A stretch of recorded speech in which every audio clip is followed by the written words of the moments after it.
आपण पाहत आहात EDTV, बातमी अशी जिच्यावर तुम्ही ठेवणार विश्वास।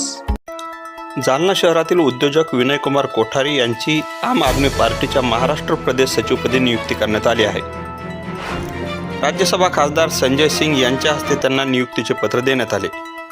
दिल्ली येथे झालेल्या या कार्यक्रमाच्या वेळी प्रदेशाध्यक्ष अजित फाटके, संग्राम घाडगे यांचीही उपस्थिती होती। दरम्यान पक्षाच्या पुढील ध्येय धोरणाविषयी श्री कोठारी यांनी आज पत्रकार परिषदेत सविस्तर माहिती दिली। अभी देखो, इसके अंदर जालने के अंदर अगर तुम पूरे प्रॉपर्टियों का अगर बायोडाटा निकालेंगे, पीआर कार्ड वगैरह, तो आपको समझ जाएगा कि कौन से लोग किसके साथ हैं। नया कुछ देखने की ज़रूरत नहीं है। और कुछ दिनों से जालना में एक बहुत बड़ा कांड चालू है, तो मेरे ख्याल से आप सभी लोगों को मालूम भी होगा कि कई लोगों के पीआर कार्ड में कई दूसरे लोगों के नाम आ गए, और उसके ऊपर मजबूती से बहुत से पेपर वालों ने, मुझे लगता है, खबर छापी भी, मगर कई लोग मजबूरी में उनको लाखों करोड़ों रुपए दे रहे हैं और अपने नाम हटाने के लिए मजबूर कर रहे हैं, यानी उनको विनती कर रहे हैं पैसे देकर। और हमारी यहाँ के प्रशासन है, उस बारे में कोई भी सोचने के लिए तैयार नहीं है। हर आदमी अपनी दुकान चला रहा है, कोई भी एप्लीकेशन लेके जाओ, कोई सुनने को तैयार नहीं है। आप देख रहे होंगे जालने में सीमेंट के रोड बन गए, देख रहे हैं आप सब लोग, मगर एक भी सीमेंट रोड दूसरे सीमेंट रोड से मैच नहीं है। कहीं पे 1 फुट ऊंचा है, कहीं 10 फुट ऊंचा है। यहाँ बाजू में एक बहुत बड़ी स्कूल है जहाँ पर 2000 बच्चे पढ़ते हैं। रोज़ कम से कम 100 रिक्शाएँ बच्चों को यहाँ से ले जाती है। मधुबन होटल के सामने से जैसे आप नीचे उतरेंगे, आपको दिखेगा कि रिक्शा वालों को कम से कम 2 फुट ऊपर छलांग मारना पड़ता है। अगर कोई गाड़ी फास्ट आ गई तो एक्सीडेंट होने का 99% चांस है। वैसे ही JS कॉलेज के बाजू मेरी कोठारी इंटरनेशनल स्कूल है। आप वहाँ पे जाएंगे और कोई समझो रात के अंदर बहुत स्पीड से एकदम बेहतरीन रोड समझकर गाड़ी चलाते हुए आया तो सामने बहुत बड़ा एक्सीडेंट होने का 100% चांस है, क्योंकि 5 फुट वहाँ पे गड्ढा आया। और ना तो कोई यहाँ पे नेता देख रहा है, ना प्रशासन देख रहा है। तो मुझे ऐसा लगता है कि हमारे आम आदमी पार्टी इस और ध्यान देंगी।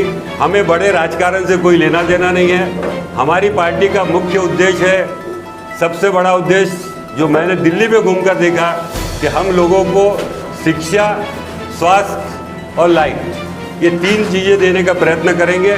और आप समझदार लोग यहाँ बैठे हैं। एक आदमी, मैं स्कूल चलाता हूँ, मुझे मालूम है, एक बच्चे के पीछे 1 साल में 1 लाख रुपया खाली पढ़ाई में खर्चा हो रहा है। क्यों हो रहा है? क्योंकि कोई भी सरकारी स्कूल यहाँ पर ढंग से नहीं चल रही है, इसलिए मजबूरन लोगों को पैसे देकर अच्छे स्कूल ढूंढकर उसमें अपने बच्चों को डालना पड़ रहा है। 300 अगर यूनिट लाइट सबको मिलती है तो मुझे लगता है साल का कम से कम एक आदमी का वहाँ पर 20 से 25 हज़ार रुपये बचेंगे। तीसरी बात है दवाखाना।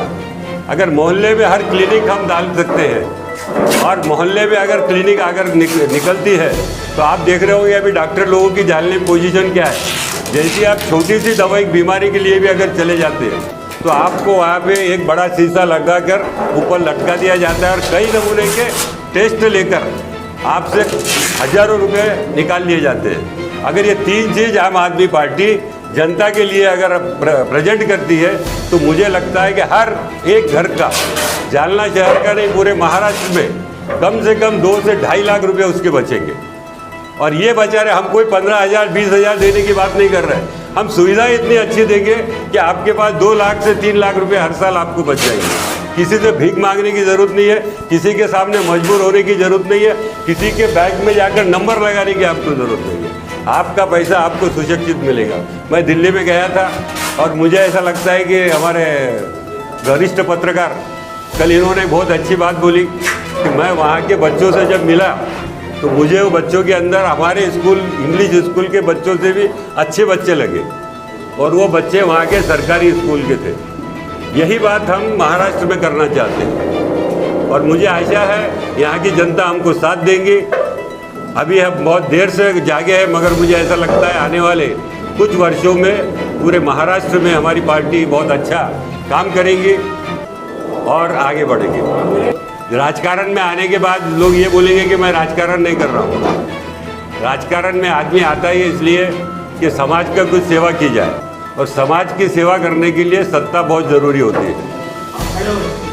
अगर पार्टी ने ऊपर से आदेश दी पार्टी अभी हमारी जो पार्टी है अभी पूरे महाराष्ट्र में निर्णय ले रही है, हर महाराष्ट्र में हर जगह पे जाकर देख रही है कि हमारी पोजीशन क्या है। और ये पोजीशन के बाद, और कई बार तो ऐसा है कि पार्टी का अभी तक पूरे लोगों के यहाँ से बायोडाटा जाने के बाद वो फैसला करेंगे और पार्टी का जो भी आदेश आएगा उसको मैं मान्य करूँगा।